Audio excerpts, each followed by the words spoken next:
వాల్మీకి భారతీయ వాజ్మయంలో మొట్టమొదటి పదకావ్యం శ్రీమద్ రామాయణం. అందువలనే దానిని ఆదికావ్యమని, దాని రచయిత అయిన వాల్మీకి మహర్షిని ఆదికవి అని అంటారు. వాల్మీకి బ్రహ్మమానస పుత్రుడైన ప్రచేతసుని కుమారుడు.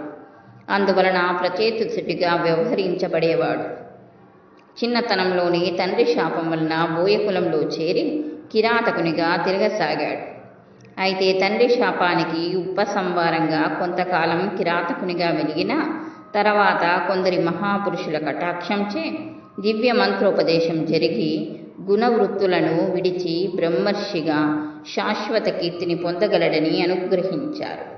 ఆ కారణం చేత సప్త ఋషులు అతని జీవ సంస్కారం తెలిసిన వారు అవ్వడం చేత తారక మంత్రాన్ని ఉపదేశించారు. ఆ తారక మంత్ర జపంలో నిమగ్నుడై దేహధ్యాసను కోల్పోయి సమాధి స్థితిని పొందాడు. దేహస్థితి గురెరుగని అతని చుట్టూ వాల్మీకములు పెరిగినప్పటికీ బాహ్యస్మృతి లేక ఉన్నాడు. అలా దీర్ఘకాలం తపస్సులో ఉండి సిద్ధిని పొంది వాల్మీకం నుండి వచ్చినవాడు గనక అతనికి వాల్మీకి మహర్షి అనే నామధేయం స్థిరపడింది. ఒకసారి వాల్మీకి మహర్షి నారదునితో, ఈ ప్రపంచంలో పూర్తి సద్గుణ సంపన్నుడైన వ్యక్తి ఎవరు? అట్టి వ్యక్తిని తెలుసుకోవాలని కుతూహలంగా ఉందని ప్రశ్నించాడు. త్రిలోకజ్ఞుడైన నారదుడు, నువ్వు అడిగిన సకల గుణ సంపన్నుడు ఇక్ష్వాకు వంశజుడైన శ్రీరామచంద్రుడు. ఆయన షోడశకల ప్రపూర్ణుడు అని తెలిపాడు. వాల్మీకి మహర్షి నారదుడు ఆ శ్రీరామచంద్రుడి గురించి చేసిన వర్ణనను చింతిస్తూ తామసా నది ఒడ్డున ఉండగా ఒక క్రౌంచ పక్షుల జంటలో మోహితమైన మగపక్షిని ఒక బోయవాడు బాణంతో చంపాడు. ఆడపక్షి విలపించడాన్ని చూశాడు. ఆ దృశ్యాన్ని చూసి విచలితమైన మనసుతో ఆ మహర్షి నోట ఛందోమయంగా ఉన్న శ్లోకరూపం ఇలా వెలువడింది.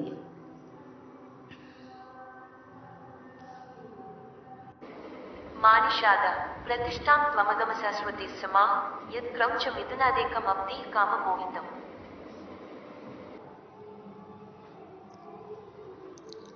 దాని అర్థం ఇలా ఉంది: ఓ బోయవాడా, కామమోహితమైన క్రౌంచ పక్షిని జంట నుండి వేరు చేసి చంపితివి కాబట్టి నువ్వు శాశ్వతంగా ప్రతిష్టను పొందుదువుగాక. ఇంతలో బ్రహ్మదేవుడు ప్రత్యక్షమై, ఓ మహర్షి, రమ్యమైన రామకథను ఇదే ఛందస్సులో మృదుమధురంగా గానం చెయ్యుము. అది ఈ ప్రపంచమున్నంత వరకు, ఆకాశంలో నక్షత్రాలున్నంత వరకు ప్రజలలో వ్యాపించి ఉండును అని పలికి అంతర్ధానమయ్యాడు. బ్రహ్మదేవుని కృపా విశేషంచే రామకథ జ్ఞానము వాల్మీకి మహర్షి మస్తిష్కంలో కదలాడసాగింది. ధ్యాన నిమగ్నుడై యోగ దుర్దృష్టిలో ఉన్న ఆయనకు రామకథలోని ప్రతి సంఘటన విపులంగా కనపడసాగింది. అంతటా ఆయన రామాయణ మహాకావ్యాన్ని రచించడం మొదలుపెట్టాడు. రామాయణం యొక్క మధురత్వము గాయపడిన పక్షి కొరకు కలిగిన ప్రేమ మరియు జాలితో కూడిన హృదయ స్పందన నుండి ఉద్భవించింది. ఆయన నోట పలికిన ఆ తొలి శ్లోకానికి రామాయణ పరంగా ఇలా అర్థం వస్తుంది: ఓ రామా, నువ్వు కలకాలం ప్రతిష్టను పొందుము. ఎందుకంటే రాక్షస మిథునంలో కామమోహితుడైన రావణ్ణి సంవరించినందువలన అంతర్గత రామచైతన్యం పలికించిన పలుకులలో రామభావమే ప్రస్ఫుటమవుతుంది. వైదిక మంత్ర పద్ధతులను అనుసరించి ఈ కావ్య రచన జరిగింది. గాయత్రి మంత్రంలోని ఒక్కొక్క అక్షరము 1000 శ్లోకాలకు ఆద్య అక్షరంగా ఉన్నాయి.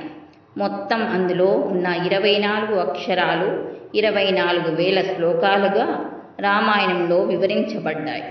ఇవి మొత్తం 500 అధ్యాయాలుగా 7 కాండాలుగా విభజించబడినవి. దీనిని మొట్టమొదటిసారిగా గానం చేసి ప్రపంచానికి వినిపించిన వారు శ్రీరామచంద్రుని కుమారులైన కుశలవులు.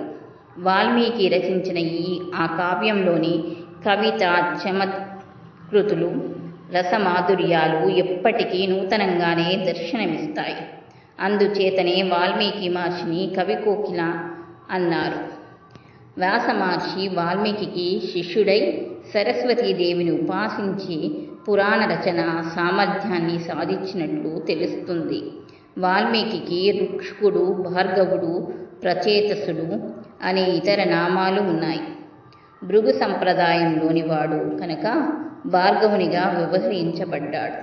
కృష్ణ యజుర్వేదంలో కూడా వాల్మీకి ప్రస్తావన ఉంది. మనమంతా సగర్వంగా చెప్పుకునే రామాయణ మహాకావ్యం వేద స్వరూపంగా చెప్పబడింది. ఇందులో పితృభక్తి, మాతృభక్తి, గురుభక్తి, భాతృవాత్సల్యము, శరణాగత వత్సలత, ఏకప్రజ్ఞీ వ్రతము, ప్రాతిపత్యము, విశ్వాసము, కృతజ్ఞత, ధర్మాచరణము, స్నేహధర్మము, సత్యము, దయ, క్షమ, వినయం వంటి సద్గుణాల ఆవశ్యకతను, విశిష్టతను వివిధ వ్యక్తిత్వాల ద్వారా నిరూపించబడింది. అటువంటి అద్భుత గ్రంథాన్ని, జ్ఞాననిధిని, అమరతత్వాన్ని ప్రసాదించగల అమృత భాండాన్ని మనకు అందించిన వాల్మీకి మహర్షి సదా